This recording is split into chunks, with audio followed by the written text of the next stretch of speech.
I've noticed sitting in the power is heightening my sensitivity greatly, yet somehow calming my nervous system at the same time.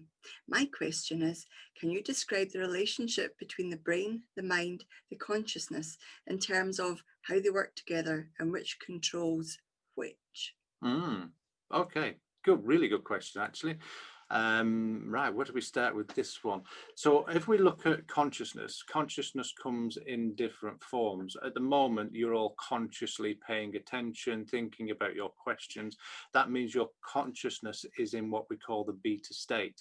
It's able to process, it's able to think, it's able to communicate, it's able to work out. And there's a very famous saying out there, therefore, if I am the, what's the question? What is it now? My mind's gone blank. Oh, that's it. I think, therefore I am. So in other words, we think, therefore I am. So we're present, we're conscious. Well, when we talk about mediumship and how it's used in mediumship, the consciousness changes from what we call the beta to the alpha state. And the alpha state is where the subconscious mind comes up. That's where we can daydream. That's where we can go into our own little worlds, as we all often do. But there's a like a little bridge between the two, because we're not fully out of the way. So we're able to, it's a mental mediumship. We've got a thought and impression from somebody who's loved one who's come forward. We're able to address it. So we're still in a conscious state, but the conscious mind has relented the control of all your faculties. It's not in control as it would be right now as I'm trying to think and explain and talk to you. We're in the alpha state, the mind has moved, there's less of a conscious control. In other words, the subconscious mind comes forward, impresses on the brain, so you're able to think and talk at that point.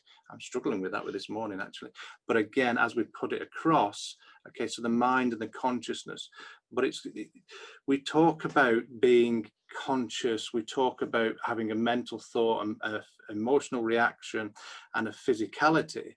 Well, there's the fourth element, which is the spiritual state. That spiritual state combines all of them, and where the consciousness has moved. Now, there's a theory out there of what they call the alpha bridge, and what we hear is, oh, your alpha bridge is broken at the moment. No, it's not. It's just not used to being there all the time. Okay, Denise is looking at me. Yeah, they make lots of money out of it, fixing bridges. It's almost as bad as curses these days. Okay, I'll remove the curse. I'll fix your bridge.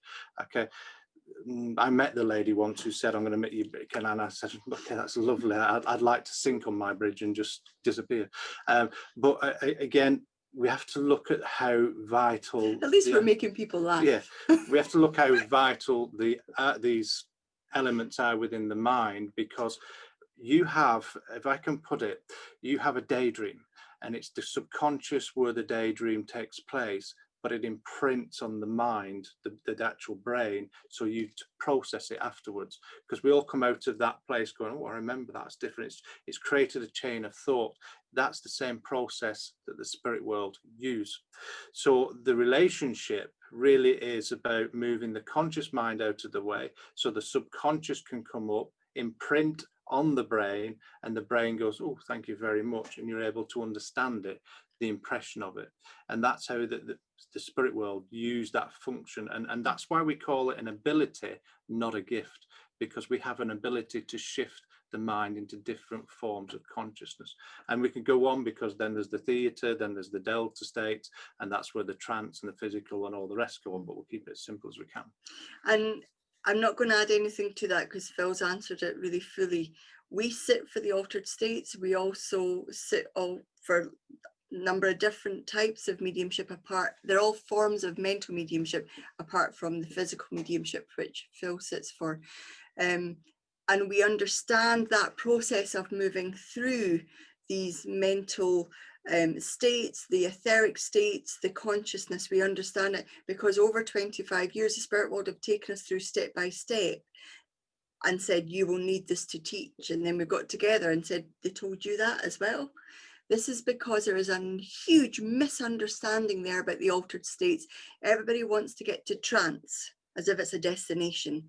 There's no such thing as trance unless you are in deep trance. Deep trance doesn't mean it's just because you forget. Deep trance is when the communicator can have first person communication. because I'm going to pick a name. Hi, Vera, I am your loved one. My name is, I died on. Do you remember when we did this? First person, not I've got a something about, and there's a something about this state, and you would that's third person, that's relaying through the medium. Deep trance is when first person communication takes place. But in everything between here and down there or up there, wherever it is states of consciousness, altered states of consciousness. Your reality is altered, alternative states of consciousness.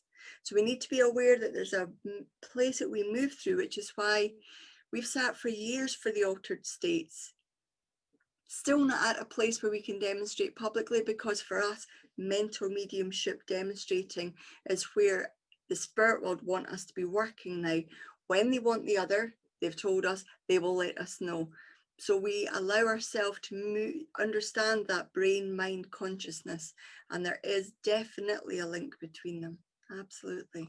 So when you say trance, some people are wondering, is that what some people recognize as channeling? Oh, can we just confirm the difference in? Thank you, Denise. Is that another dare? Have I just thrown another? Absolutely. Let's clarify. Channeling and trance are not the same thing. So can we do it slightly different? Can we be controversial? We already are, no, dear. We're not. We've been very polite. Well, I am today. So hands up. Just give me a show of hands. Who's a healer? Who does healing? Okay, good. So you're channeling a power. You're the conduit. That's the channel. Okay. But in different parts of the world, people call channeling, okay, trance. Trance can be proven, channeling can't.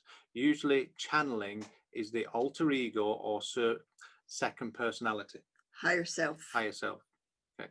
So in other words, it's from you. So when we channel, it's the better part or the higher part of you, and it is still from you. And it's that place we can go to that really, how can I put it, where we can change our grammar, sound a little bit posher. It's the better part of you. So in other words, it's the second personality. People think the second personality is the spirit world. It is not necessarily the spirit world if there's not a discarnate spirit involved. If your higher self has suddenly got in touch with God, anybody heard of the books by Mr. Neil Walsh called Conversations with God? He acknowledges that it's his higher self. He acknowledges it's his second personality, which is what Mr. Gordon Higginson relates to. He does not claim that he was talking to a discarnate spirit or God itself, because he postulates, he philosophizes about his answers. He does not say it's a definitive answer. He says that the whole series of books, I think there's now 6 of them, are to create discussion and debate in the human race in order to find our own spiritual truth. It is not the definitive answer. I've read those books many times. I love them because each time I read them, I get something different. Either I discard a belief that I had, or I take on an understanding and then sit with it for a while and see how it fits. We have to be very clear that channeling is not evidential. So if you are channeling something, we know people that channel silver birch. I was about to say something else. Silver birch. Silver birch said, first of all, silver birch isn't one person. It's a conglomerate of people from the spirit world that got together and said, let's call ourselves silver birch. But he said, if I come back, I will be known by my real name. And unless that happens, it will not be me. And yet we've got people all over the world channeling silver birch. It's nonsense. Silver birch has only communicated to the world once, and his medium is now in the spirit world. We have people channeling all sorts of aliens and lovely. We cannot prove it. That would be channeling. It's not evidential. Healing, anything that's not evidential can be channeled, but when you are in trance and you are giving communication on behalf of the spirit world, it has to be, in a way, tested and verified. And if that's the case, the gentleman I know in the spirit world who was a physical and trance medium, gentleman spoke to me through him, and I went away and I verified what he gave me, and it was true.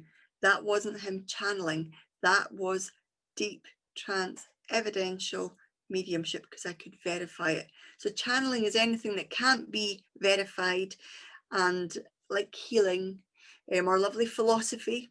Sometimes that could be from the higher self of the person as well.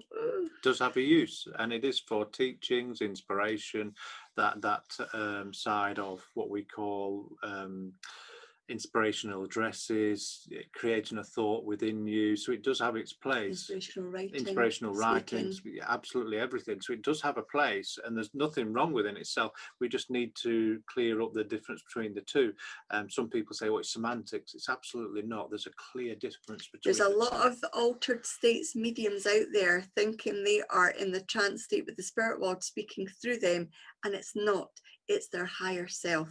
And we have had to have conversations with a number of different people. I mean, Denise, you might not get this down your way, but we get people going, how? My name is Two Feather and I come from far away to speak to you. Absolute poppycock. Rubbish. That was polite. It is not the spirit world. The spirit world are intelligent enough to know how to speak in the English language or any other language they choose to speak in. They do not speak in broken language. Yes. Just because they spoke like that here. Oh my goodness. This is us just getting warmed up, ladies and gentlemen. Yes. There was a wonderful gentleman that I was very privileged to meet many, many years ago. And I'm going to be quite open and honest. When I first saw him, I judged him. He had his tea down his top. I could smell him before I could actually got close enough to talk to him. And I thought, you can't be a trance medium. But I tell you something, he blew me away that night, because this little old man that was from round the corner where I lived, he could hardly put two words together. He spoke in several languages that evening fluently to people within the congregation. And I mean different languages, not normal, what we call everyday languages. It was incredible. And I remember him at the end, because this really says, now I will take questions.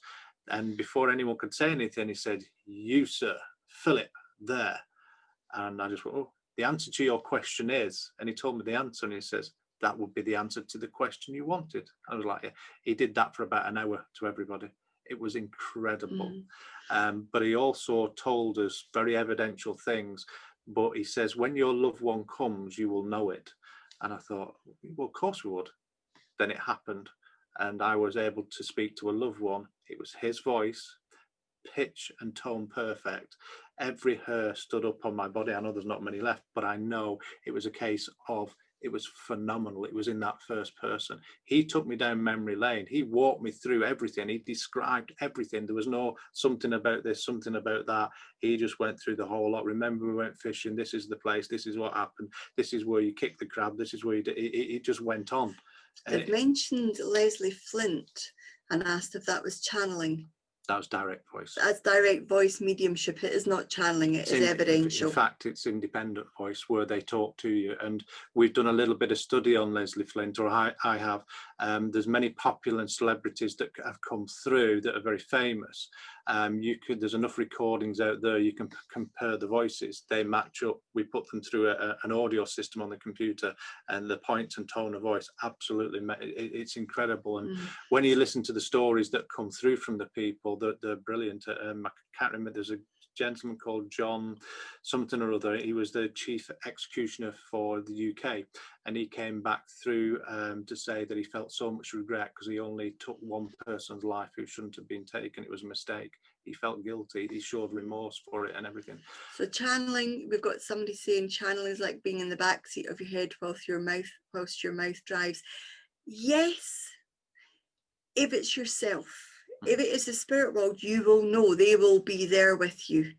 So it's just, I think it's about understanding yourself and sitting long enough within your own altered states practice. In order to have the spirit world speak through you, you need to first have that still pond, allow them to come in, have that partnership, have the blending, your conscious mind move out the way, the spirit world come in, and then learn to control the body, not control because they're in there, but influence the maneuvering of the body. That takes years at least 5, 6, 7, 8 years of every single week sitting for the altered states. It doesn't happen after going for 2 weeks trance training to the AFC college. I'm sorry, but it doesn't.